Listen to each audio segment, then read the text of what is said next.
সাংবাদিক ইলিয়াস হোসেনের সর্বশেষ যে প্রতিবেদনটা সেটাকে যদি আপনি ভালো করে শোনেন, একদম প্রতিবেদনের শেষ পর্যায়ে এসে বিএনপির যিনি এই মুহূর্তে মহাসচিব আছেন মির্জা ফখরুল ইসলাম আলমগীরকে নিয়ে তিনি যে বক্তব্যগুলো দিয়েছেন, সেখানে শাহেদ আলমের একটা বক্তব্যকে কেউ কেউ কানেক্ট করছেন। সাংবাদিক শাহেদ আলম সবাই চিনেন। তিনি বলছিলেন যে ওনার সাথে আমেরিকাতে নাকি একবার দেখা হয়েছিল সাংবাদিক ইলিয়াসের, গেল 5ই আগস্টের পরে। তো শাহেদ আলম জিজ্ঞেস করছিল যে ক্ষমতায় আপনি কাকে দেখতে চান? তো সাংবাদিক ইলিয়াস বলছিল যে তিনি বিএনপি না জামাতকে ক্ষমতায় আনতে চায় বা দেখতে চায়। তো এরপরে বিএনপির কর্মীদের কেউ কেউ বলছেন যে এই প্রতিবেদনটার শেষ অংশে তিনি যে বক্তব্যগুলো দিয়েছেন এইটাও একটা মিটিকুলাস প্ল্যান। বাট সাংবাদিক ইলিয়াস তিনি যখন কোনো কথা বলেন নিশ্চয়ই তিনি প্রমাণ নিয়েই বলেন, এটা নিয়ে তার আসলে কথা বলার কোনো সুযোগ নেই। দর্শকরা, যে 24 জনের যে এক ঘটনা 24 জনের প্রাণহানি, সাংবাদিক ইলিয়াসের সর্বশেষ যে ভিডিওটা শিখেছিলাম, তিনি ইসলাম বিদ্বেষী।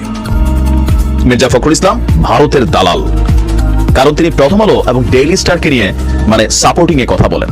তারপর তিনি এও বলেছেন যে মির্জা ফখরুল ইসলাম যথেষ্ট দুর্নীতিবাজ। অস্ট্রেলিয়াতে তার যে মেয়ে এবং মেয়ের জামাই আছে ফাহাম আব্দুল সালাম, তাদের কাছে তিনি পাচার করেছেন। বিএনপি যখন ক্ষমতা ছিল তখনও লুটপাট করেছেন। আওয়ামী লীগের 15 বছর তিনি অনেক টাকা কামাইছেন। ভবিষ্যতে যখন আবার ক্ষমতায় আসবে আবারও লুটপাট করবে মির্জা ফখরুল ইসলাম। আসলে এখানে সংঘর্ষের সূত্রপাতটা কোথায়? কেন মির্জা ফখরুল ইসলামকে নিয়ে সাংবাদিক ইলিয়াস আসলে হঠাৎ এতটা ক্ষিপ্ত হলেন? কারণ তিনি যে বক্তব্যটা দিয়েছেন এটাতে মির্জা ফখরুল ইসলামের মোটামুটি যে সামাজিক অবস্থান বা তার যে দলীয় অবস্থান, এর সাথে সাংবাদিক ইলিয়াসের যে অভিযোগগুলো, এগুলো কিন্তু একটা কঠিন প্রতিক্রিয়া জনমনে ক্রিয়েট করার কিন্তু আসলে সুযোগ রয়েছে। এখন মির্জা ফখরুল ইসলাম এ নিয়ে এখন পর্যন্ত কোনো কথা বলেননি। সূত্রপাতটা হচ্ছে প্রথম আলো ডেইলি স্টারের ইস্যুতে যখন সাংবাদিক ইলিয়াস এবং পিনাকি ভট্টাচার্যরা একটা মিশন পরিচালনা করছেন।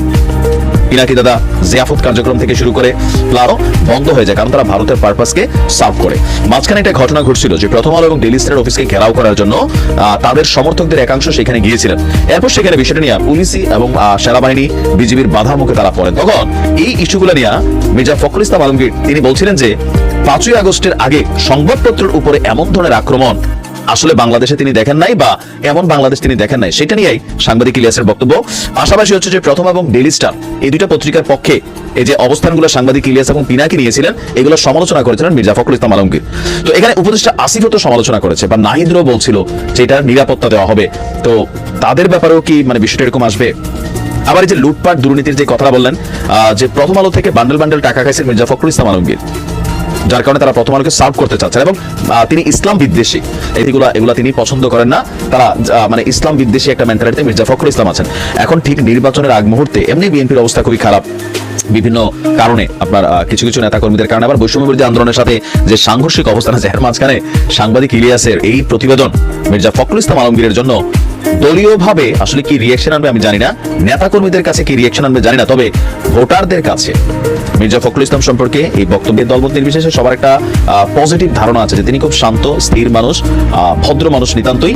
তবে সাংবাদিক ইলিয়াস যিনি এই অভিযোগগুলো তুলেছেন, আমরা আশা করছি ভবিষ্যতে আরেকটু প্রমাণ সহ দিবেন, তাহলে এটাতে হয়তো মানুষের কাছে আরেকটু গ্রহণযোগ্যতা আসবে। তবে ইলিয়াস ভাইয়ের যারা ফ্যান ফলোয়ার আছে মুখ দিয়া বললে চলে, মানে প্রমাণপত্র আসলে লাগে না।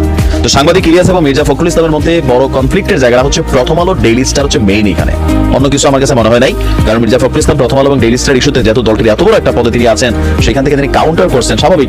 এটাতে সাংবাদিক ইলিয়াস তিনি খেপবেনি, এটা খুবই স্বাভাবিক। আর সাংবাদিক ইলিয়াস তো যারা চিনেন, তিনি কারোর প্রতি খেপলে যা করেন আর কি।